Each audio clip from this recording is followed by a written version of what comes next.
৭৯তম স্বাধীনতা দিবস উদযাপিত হলো আমাদের এই স্কুল প্রাঙ্গণে দ্য প্যারাডাইস একাডেমিতে। এখানে উপস্থিত রয়েছে সকল ব্যক্তি এবং আমার শ্রদ্ধেয় স্নেহের ভালোবাসার ছাত্ররা। তাদের সামনে আমি এই স্বাধীনতা দিবস সম্পর্কে দু একটি কথা বলবো।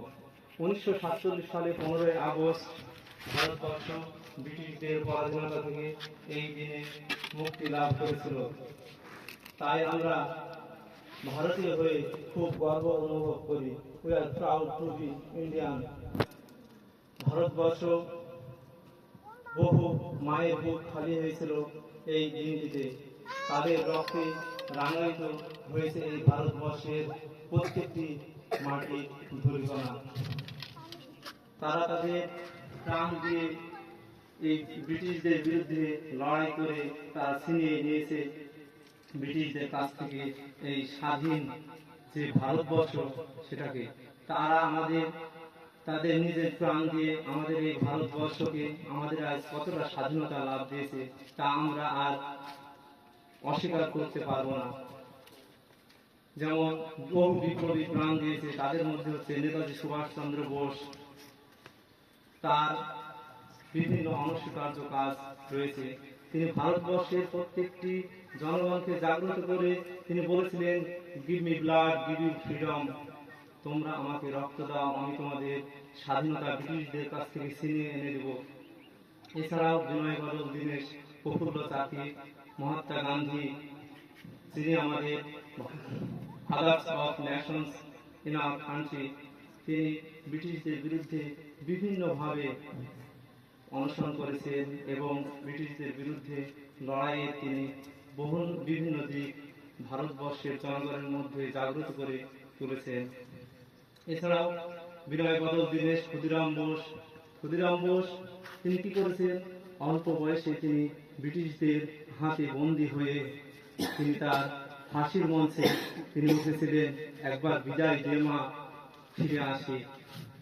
তিনি ফাঁসির মঞ্চে গলায় যে দড়িটা পড়েছিলেন, তিনি হাসতে হাসতে তিনি ভারত মায়ের জন্য প্রাণ দিয়েছেন। তার কথা আমরা কোনো সময় ভুলব না। যে সমস্ত বিপ্লবীরা প্রাণ দিয়েছে ভারতবর্ষের জন্য, তাদের নামগুলো সব স্বর্ণাক্ষরে লেখা রয়েছে ভারতবর্ষের ইতিহাসের পাতায়। এছাড়াও ভারতবর্ষের যে স্বাধীনতা আজকের দিনে 1947 সালে 15ই আগস্ট উদযাপিত হয়েছে, আমরা আজ কতটা স্বাধীন হয়ে রয়েছি। তাই আমরা 15ই আগস্ট দিনটিকে আমরা খুব আনন্দের সঙ্গে ভারতবর্ষে বিভিন্ন শিক্ষা প্রতিষ্ঠান এবং প্রত্যেকটা স্থানে উদযাপিত হয়ে থাকে। এই বলে আমার ক্ষুদ্র বক্তব্য আমি শেষ করছি।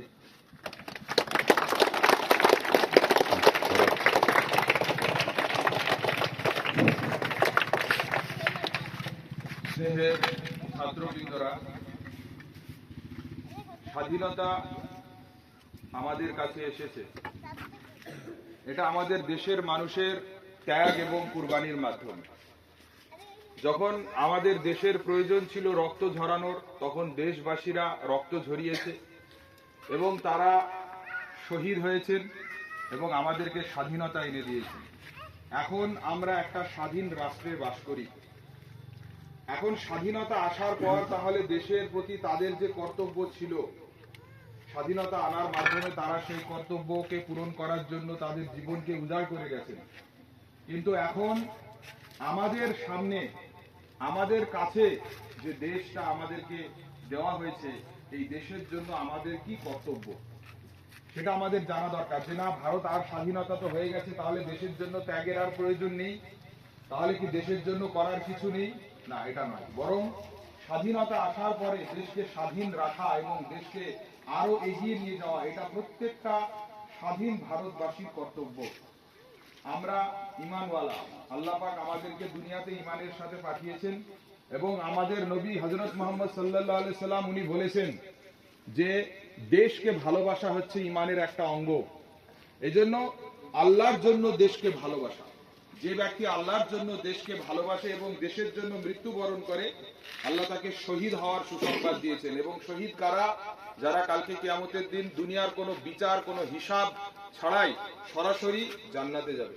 সেই জন্য আজকে যখন আমাদের সামনে এইরকম সিচুয়েশন বা এইরকম অবস্থা আসবে যে আমরা নিজেদের জীবনকে দেশের জন্য উজাড় করার প্রয়োজন বোধ করব, তখন আমরা শুধুমাত্র আখেরাতের দিকে তাকিয়ে আল্লাহর ভালোবাসা এবং মুহাম্মদ সাল্লাল্লাহু আলাইহি সাল্লামের হুকুম এবং আল্লাহর রাজি হওয়ার দিকে তাকিয়ে আমরা কখনো নিজেকে পিছুপা করব না।